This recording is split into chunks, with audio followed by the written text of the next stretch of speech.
Hello everyone and welcome back to my channel. My name is Sushmita. तो जैसे कि आज मैं आपसे एक बहुत ही impactful and very very beneficial topic लेके आई हूँ, जो अगर आप अपने लाइफ में इम्प्लीमेंट करेंगे, यूज़ करेंगे, आप उसको आपका वे ऑफ लाइफ बनाएंगे, तो definitely you will see the other side of your life which is going to be very very beautiful, and it is just going to be lighter, brighter, much happier. All right, so without wasting much of your time, so let's jump into the topic. So today I am going to talk about a technique which has been introduced by Neville Goddard, that is the technique of repetition. तो repetition जो है उसका इतना impact होता है किसी के life में कि एक इंसान अगर उसके लाइफ में काफ़ी क्लैरिटी होता है and is non judgemental towards anybody, but एक फैमिली में या फिर सर्कल में अगर उस किसी थर्ड पर्सन के बारे में अगर कोई रिपीटेडली कुछ बुराई करता रहता है, तो दैट पर्सन समहाउ उस रेपुटेशन की वजह से उसका सबकॉन्शियस प्रोग्राम्ड हो जाता है। वो इंसान भी कहीं ना कहीं उस थर्ड पर्सन उस पर्सन को लेके जजमेंटल हो जाता है। So that's the power of reputation. तो तो आज मैं बात करने वाली हूँ दो इंस्टेंसेस आपके लाइफ में जिसको आप करेक्शन कर सकते हो through reputation. First one is a past experiences. Past experiences are just like shadow which just does not want to leave us, or we don't want to leave it behind, because we always find a very comfortable uh, mm, we find it very comfortable being in our past and just trying to play the victim. Okay, तो सबसे पहले अगर आप genuinely चाहते हो कि आपका life better हो, आपके शोल्डर्स से वो हैवीनेस या बैगेज उतर जाए, तो सबसे पहले आप अपने पास्ट को हील कीजिए यूजिंग दिस टेक्निक। पास्ट जो है वो एक्चुअली हमें हमारे प्रेजेंट और फ्यूचर जीने के लिए हमेशा है ना ऑब्स्टेकल की तरह रहता है। ठीक है, it will not allow you to move forward unless until you do the healing and just erase it away from your life. Okay, so सबसे पहले हम कैसे करेंगे, आपके पास्ट को कैसे इरेज करेंगे।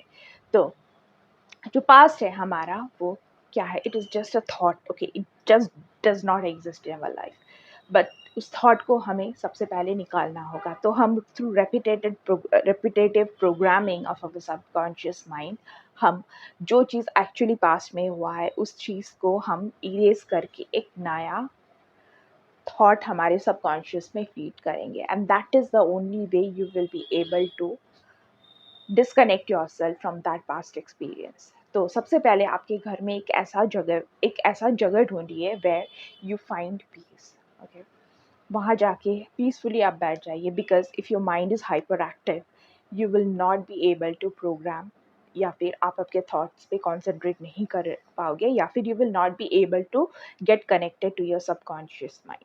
सबकॉन्शियस माइंड जो है वो इलॉजिकल है, तो वो है ना बहुत हाइपर जब कोई सिचुएशन होता है, हम गुस्से में होते हैं या फिर हम कोई नेगेटिव एनर्जी होता है हमारे बॉडी में, तो सबकॉन्शियस तभी एक्चुअली किसी तरह का काम नहीं कर पाता है। तो सबसे पहले we have to go and find a place which is peaceful, a place which we like. वहाँ जाके एक 2-3 मिनट के लिए just sit, calm your mind. Okay, calm कैसे भी कर सकते हैं आप, you can just sit and एक 2-3 मिनट के लिए breathe in breathe out, you can concentrate on your breath. तो जब आपको लगेगा कि now you are able to control your mind, you are in control of yourself, तब go back to that event which is painful, which is not allowing you to move forward in your life. Go back to that event. ठीक है, उस event को दोबारा से जिए। ठीक है, if it is any experience, उस मोमेंट को फिर से आपके दिमाग में लेके उस चीज़ को फिर से एक्सपीरियंस कीजिए। ओके, अगर कोई वर्ड है, कोई डायलॉग है जो आप which which is actually having an impact in your life, in your past, तो उस चीज़ को दोबारा से उसी सिचुएशन में जाइए, उसको लिव कीजिए। ठीक है, अब जब आपने उस पूरा फीलिंग्स निकाल दिया है, okay, all the negative thing जब आप निकाल दोगे, उसके बाद अभी आपको you have to use this technique of repetition. अभी आप जैसा आपके पास्ट को चाहते थे, ठीक है, फॉर एग्जांपल आपके पास में एक ऐसा सिचुएशन हुआ कि आप एक कॉम्पिटिशन में पार्टिसिपेट किए and you could not perform well. तो वहाँ पे आपके टीचर ने आपको बुली कर दिया, आपको कुछ बैड वर्ड्स बोल दिए, तो उस चीज़ को अभी हम उसको पिवट करेंगे थ्रू वर्ड्स। आपको इस तरीके से सोचना पड़ेगा कि आप उसी जगह पे हो, आप उस कॉम्पिटिशन में हो, ठीक है, and you are performing very well and your teachers have appreciated you. The teacher who had bullied you, see that that person is appreciating you, okay, and keep saying it so many times till you are convinced that yes, this is what I want, till you get those goosebumps, right? Till you feel that joy that no, this is what I exactly wanted my past to look like. तो ये चीज़ जब तक कि आप अपने आप को, वो ये चीज़ जो है आप एटलीस्ट एक हफ्ते के लिए रोज़ बैठ के कीजिए, फिर आप देखोगे कि you have slowly got disconnected from that particular past, because आपके पास्ट को इस पर्टिकुलर थॉट ने आपके सबकॉन्शियस में सप्रेस कर दिया है। तो थ्रू दिस रेपिटेशन आपका सबकॉन्शियस कहीं ना कहीं कन्विंस हो ही जाएगा कि वो past is, it is just not related to me any more. तो आपको काफ़ी लाइट फील होगा, आपको काफ़ी अच्छा फील होगा। In the same way in your day to day life आप इसी चीज़ को कैसे यूज़ कर सकते हैं, आप अपने एवरी डे को कैसे डिफाइन कर सकते हैं, प्री प्लान कर सकते हैं। फॉर एग्ज़ाम्पल, इफ़ टुडे आज का दिन आपके लिए इतना अच्छा नहीं गया फॉर एग्ज़ाम्पल, तो आप जब घर वापस आते हैं तो जस्ट आप एक बुक लीजिए, डायरी लीजिए, जो भी है। तो सबसे पहले आप एक काम कीजिए, आपके दिमाग में आप सोचिए कि आज के दिन में कौन सा चीज़ didn't go according to your whims and fancies या अकॉर्डिंग टू योर प्लान, ठीक है। अब जब आप लिखेंगे, ठीक है, ये आपके दिमाग में आप दोबारा से सोचिए कि आज क्या क्या हुआ, ठीक है। तो ये क्या होगा कि you are instigating your negative feelings again, okay, you are becoming aware of that negative feeling. So एक बार अवेयरनेस आ जाती है ना, तो लाइफ के बहुत सारे इश्यूज अपने आप रिजॉल्व हो जाते हैं, ठीक है। Awareness has got a very very big impact in your life. तो आप जब अवेयर हो गए कि आज के दिन में ये चीज़ मेरे हिसाब से नहीं गया, तो अभी आप जब डायरी खोल के बैठेंगे तो आप लिखेंगे कि एग्जैक्टली क्या होना चाहिए था, what was your expectation, and अगर ऐसा ऐसा अच्छा अच्छा चीज़ होता तो how would I have felt. तो ये चीज़ आप every day when you come back from work और when you come back from college, okay, आप ये चीज़ लिखिए कि कौन सा चीज़ आपका सोचिए कि कौन सा चीज़ आप अच्छा नहीं गया, और आप लिखिए कि अगर वो ऐसा होता तो कैसा होता, कि I today my day went so well, I had whatever you want to write कि आज यहाँ पे मुझे शॉपिंग के लिए जाना था, वहाँ पे जो चीज़ मुझे पसंद था वो चीज़ मुझे मिल गया।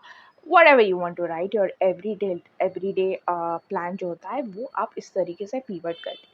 तो जब आप ये चीज़ एवरीडे लिखने लगेंगे तो ये चीज़ आपके दिमाग में विद इन अ वीक देखना कि आपके सबकॉन्शियस में वो फीड हो जाएगा। तो एक बार वो फीड हो गया तो your every day is now pre plan. तो आपका दिमाग वो चीज़ को every day you will see it is going to get better, ठीक है। तो आपकी लाइफ में जो not so good experience every day का रहेगा वो धीरे धीरे धीरे धीरे वो कम होता जाएगा।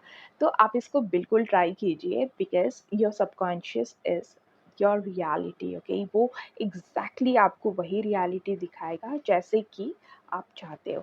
I do it every day in the morning, for every day I plan my day every day. For example, मुझे आज वीकेंड को मुझे कहीं जाना है तो I plan it from the morning कि आज इतना ट्रैफिक, आई डेंट सी मच ट्रैफिक, मैं जिस शॉपिंग मॉल में गए वहाँ पे I got my parking, and exactly वो वैसे ही होता है जैसे आप सोचते हो, because this world is your own evolution, okay. आप जैसे चीज़ों को क्रिएट करना चाहते हो एग्जैक्टली वैसे ही होता है। तो आप जब ये रिपीटेडली एक वीक के लिए, या if you make it your way of life, you will see that you are able to plan your every day just the way you wanted to be. आप आपके बॉस को उस तरह से पिवट कर सकते हो कि today I went to the office, the environment was so pleasant, all my colleagues were like so happy to see me, they are so welcoming, and my boss likes me so much, he trusts me on whatever work he gives me, and I'm like so happy, and it's like a mutual feeling। ऐसे ही तो आप ये चीज़ बिल्कुल try कीजिए, and just let me know it is definitely going to help you, because mother subconscious, that's a superpower, and we gotta use it. When we can use it, just use it to its max. Okay, all right, thank you so much for watching. Okay, I'll come back soon.